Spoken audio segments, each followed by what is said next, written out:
आज की कथा में हम श्रवण करेंगे कि क्या भगवान एक वेश्या की भी सेवा को स्वीकार करते हैं, क्योंकि कंस वध से पहले उसी की एक सेविका कुब्जा, जिसका नाम था त्रिवक्रा, इसको भगवान ने उसके वक्र भाव को नष्ट कर दिया, उसे सीधा कर दिया, अत्यंत युवती और सुंदरी बना दिया था। अभी कंस के वध के पश्चात भगवान ने उसी कुब्जा को जो विश्वास दिलाया था कि हम आपके घर में अवश्य आएंगे, उसी का स्मरण करते हुए उसी का प्रिय कार्य करने के लिए वे अपने मित्र उद्धव जी के साथ जाते हैं। कुब्जा एक वेश्या थी, तो बहुत सारे लोगों की सेवा करके उसने बहुमूल्य सामग्रियों को जमा किया था और अपने घर को बड़ा ही सजा के रखा था। उसमें श्रृंगार रस को उद्दीपित करने वाली बहुत सी सामग्रियां थी। मोती की झालरें, पताकाएं, चंदोवा, शैया एवं आसनों से वह परिपूर्ण था। सुगंधित धूपों और मालाओं की गंधों से भी वह मंडित था। इस प्रकार वह कुब्जा के घर में भगवान श्री कृष्ण पहुंच जाते हैं।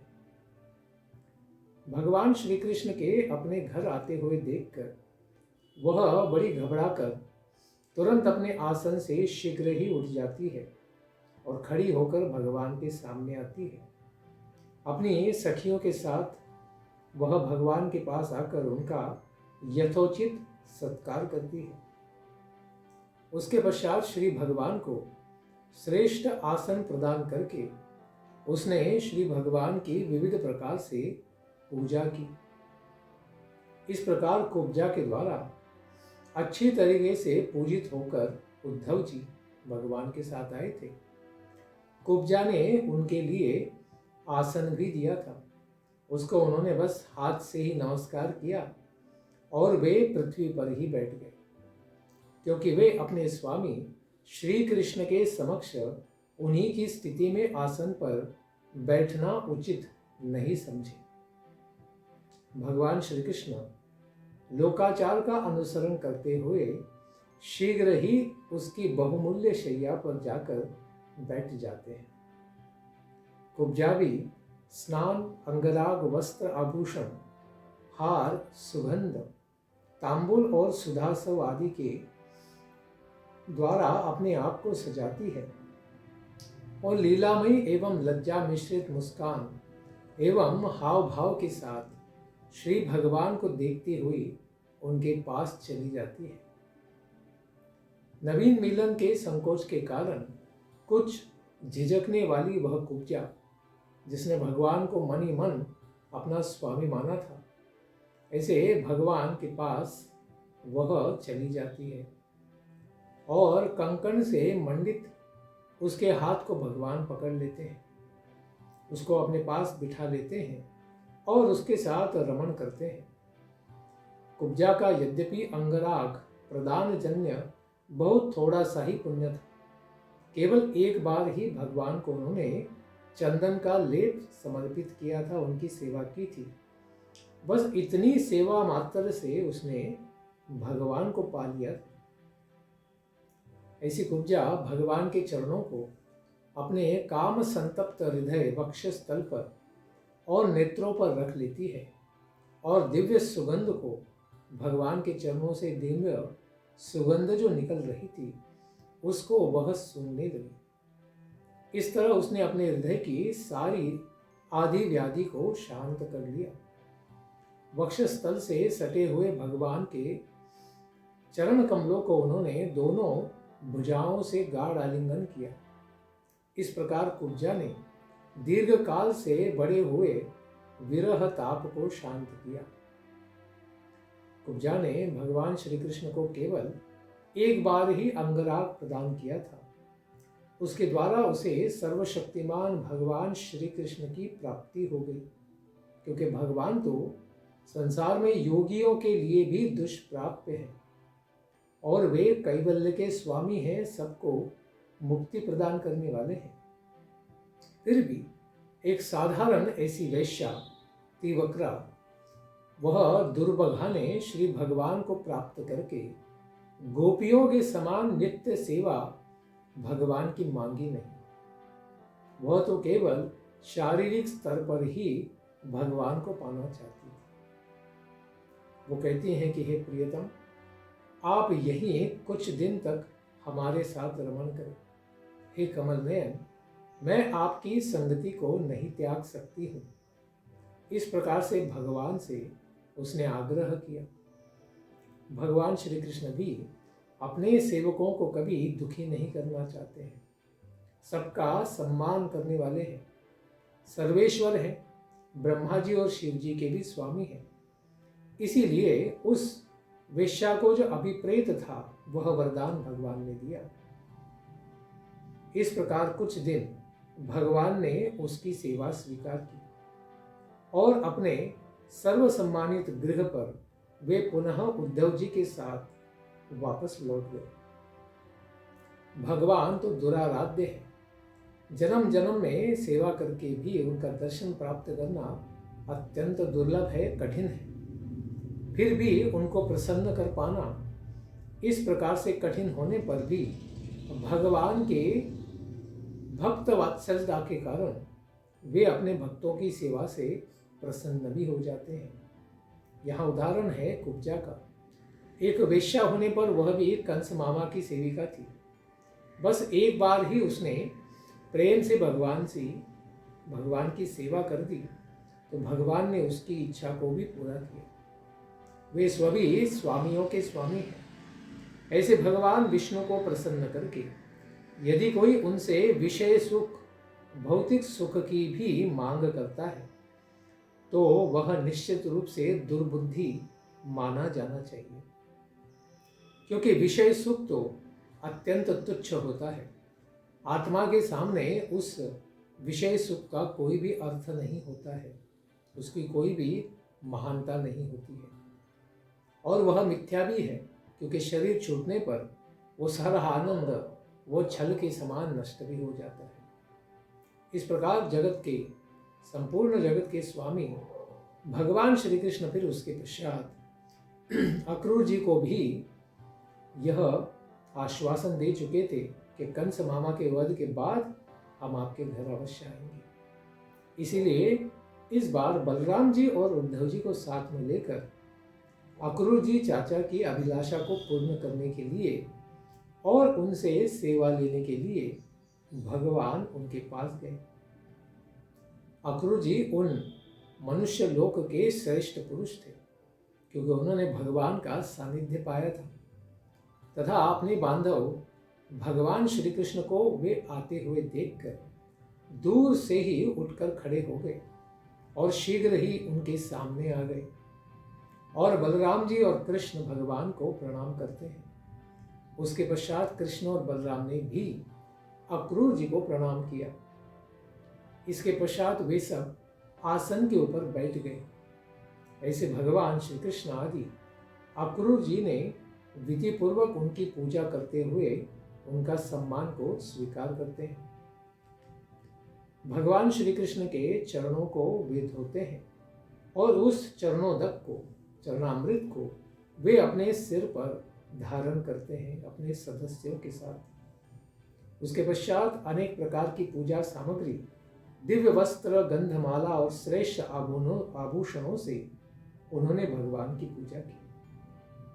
सिर झुकाकर भगवान के चरणों में नमस्कार किया और उनके चरणों को अपने गोद में रखकर वे दबाने लगे। उस समय अक्रूर जी बड़ी विनयता से भगवान श्री कृष्ण और बलराम जी से कहते हैं, हे प्रभु, ये तो बड़े ही आनंद की बात है कि पापी कंस अपने सारे अनुयायियों के साथ मारा गया है। आप दोनों का यही विशेष वंश है। इस यदुवंश को आपने सार्थक कर दिया है।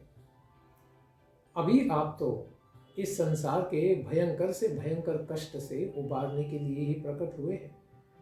इस प्रकार से यह यदुवंश अभी बच गया है और समृद्ध एवं संपन्न हो गया है, क्योंकि आप दोनों इस संसार के प्रधान पुरुष हैं, जगत के कारण है और जगत स्वरूप भी है। आप दोनों से रहित कोई भी जगत की छोटी या बड़ी वस्तु अस्तित्व में नहीं हो सकती है, क्योंकि आप संसार के सब कारणों के कारण हैं। हे परमात्मन, आपने ही अपनी शक्ति से इस विश्व की रचना की है और आप अपनी काल तथा माया आदि शक्तियों से इस संसार में अनेक रूपों को धारण भी करते हैं। और इस संसार में जो भी देखे जाने वाली या सुनने जाने वाली वस्तुएं हैं, उनके रूप में विशेष चमत्कार को विस्तारित करते हैं। जैसे उदाहरण के रूप पर पृथ्वी आदि कारण तत्वों से अनेक प्रकार के कार्य जैसे स्थावर और जंगम शरीर उत्पन्न होते हैं। जिस प्रकार कारण से कार्य होता है, वैसे पृथ्वी से अनेक शरीर बनते हैं और वे पृथ्वी आदि उनमें अनुप्रविष्ट होकर अनेक रूपों को द्वारा जीव प्रतीत होते हैं, जो आपके ही अंश हैं, किंतु वस्तुतः वे कारण रूप ही है। इसी तरह आप भी केवल एक ही है, एको द्वितीय ना, भगवान तो एक ही है, द्वितीय नास्ति, दो नहीं है, किंतु अपने कार्य रूप जगत में आप अनेक रूपों से स्वेच्छा से ही प्रतीत होते हैं।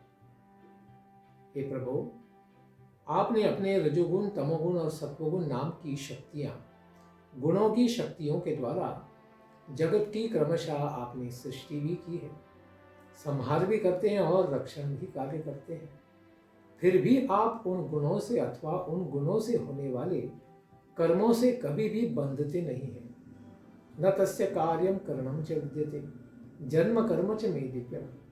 आपके सारे कर्म दिव्य हैं, गुणों के अंदर नहीं आते, क्योंकि आप तो शुद्ध ज्ञान स्वरूप हैं। ऐसी स्थिति में आपके बंधन का कौन सा कारण हो सकता है? आपको कोई बांध नहीं सकता है। आप तो केवल अपने भक्तों के प्रेम के द्वारा ही बंध जाते हैं, अन्यथा कोई भौतिक वस्तु से आप बंधे नहीं जा सकते। हे प्रभु, आत्मा में स्थूल देह या सूक्ष्म देह इस प्रकार की उपाधियां कभी नहीं होती हैं। इसी के कारण उसमें न तो जन्म, न मृत्यु, न किसी प्रकार का भेद ही है। यही कारण है कि आप में न बंधन है न मोक्ष है, क्योंकि बंधन ही नहीं तो मोक्ष की आवश्यकता क्या है? भगवान तो नित्य मुक्त है। आप में अपने अभिप्राय के अनुसार जो मोक्ष और बंधन की कल्पना कोई करता है, तो वह केवल अज्ञानी है। इसीलिए अगर हम भी ऐसा सोचें तो बस हमारे अंदर अज्ञान मात्र भरा है, ऐसे ही कहा जाना चाहिए।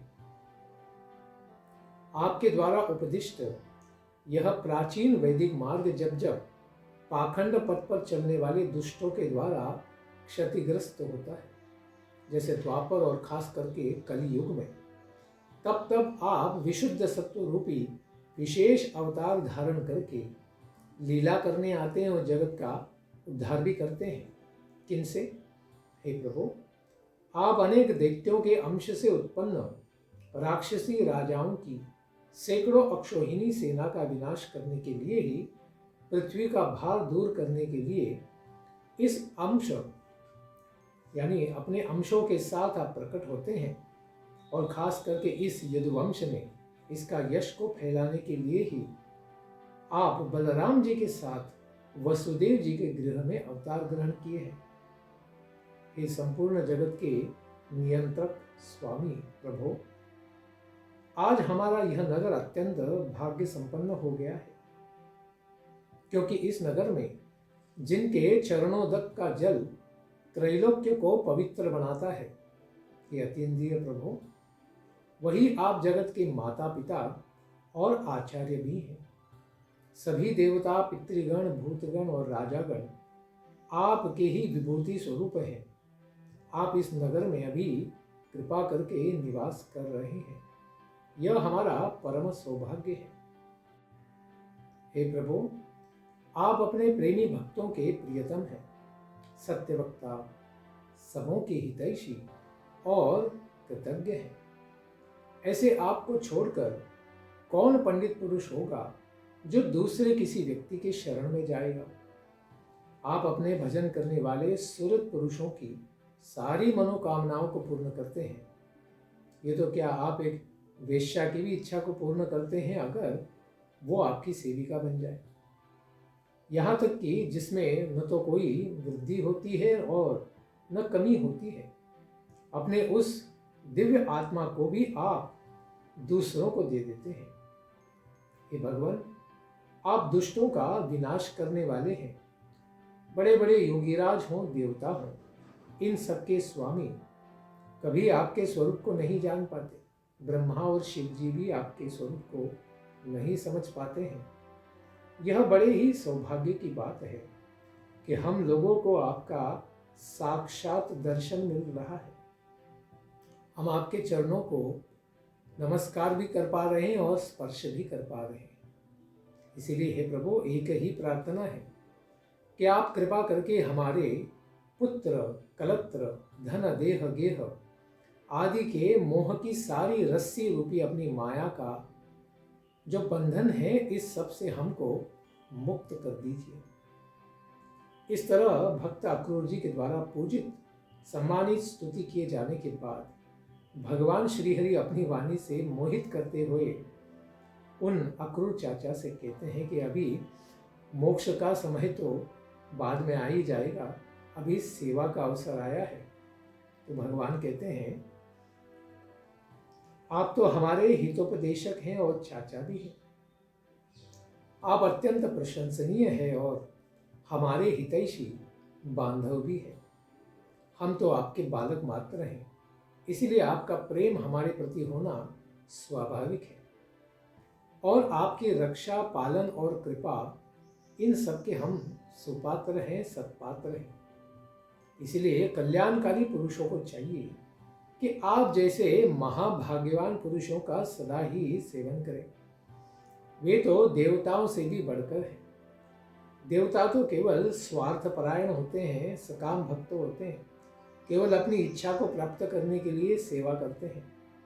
किंतु संत जन आपके जैसे स्वार्थपरायण नहीं होते हैं। वे केवल भगवान के प्रेम के लिए ही सेवा करते हैं। जैसे नदी, जलाशय आदि ही तीर्थ नहीं है और न तो मिट्टी और पत्थर की बनी मूर्तियां ही केवल देवता होती हैं। वे तो दीर्घकाल पर्यंत श्रद्धापूर्वक सेवा करने के बाद व्यक्ति को पवित्र बनाते हैं। किंतु आपके जैसे साधु पुरुष तो केवल दर्शन मात्र देने से दूसरे व्यक्ति को पवित्र बना देते हैं। इसीलिए हे चाचा जी, आप हमारे हितैषी ऐसे सुहृदों में सर्वश्रेष्ठ हैं। अतएव आप हमारे सुहृद पांडवों का कल्याण करने के लिए तथा उनका कुशल मंगल पूछने के लिए आप हस्तिनापुर जा आइए, क्योंकि हमने सुना है कि महाराज पांडु के मर जाने के पश्चात माता कुंती के साथ युधिष्ठिर आदि पांडव बड़े ही कष्ट में पड़ गए हैं।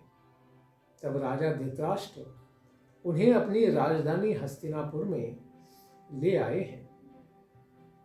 अपने भाई पांडु के पुत्रों के प्रति अंबिका के इस पुत्र धृतराष्ट्र अपने पुत्रों के समान बुद्धि नहीं रखते हैं। उनका पुत्र दुर्योधन बड़ा ही दुष्ट स्वभाव वाला है और वे भी उसी के वश में रहते हैं और वे वैसे तो जन्म से अंधे भी हैं। आप हस्तिनापुर जाइए और उन सबकी स्थिति अच्छी है या बुरी है इसका पता लगाइए। आपके द्वारा इस प्रकार से जानकारी करके ही मैं ऐसा करूंगा जिसके द्वारा मेरे सुहृदों को सुख मिलेगा। भगवान केवल दूसरों का कल्याण सोचते हैं। ऐसे पांडव और कुंती के बारे में भगवान निरंतर ही विचार करते थे। इसीलिए भगवान ने अक्रूर जी को प्रेरित किया कि आप जाकर वहां कुछ समय रहिए और सारी जानकारी ले आइए ताकि उनका हम भी कल्याण कर सकें। इस तरह अक्रूर जी को भगवान ने आदेश दिया और संपूर्ण जगत के स्वामी भगवान श्री कृष्ण वहां से फिर अपने बड़े भाई बलराम जी और मित्र उद्धव जी के साथ पुनः अपने भवन में चले आए। इसके पश्चात अक्रूर जी हस्तिनापुर जाएंगे और सारा समाचार प्राप्त करके वापस आएंगे। इसको हम श्रवण करेंगे आने वाले सत्र में। धन्यवाद। हरे कृष्ण। ग्रंथराज श्रीमद् भागवतम की जय। भक्तवत्सल गोविंद भगवान श्री हरि मुकुंद की जय। जय जय श्री राधे श्याम। जय जय श्री वृंदावन धाम।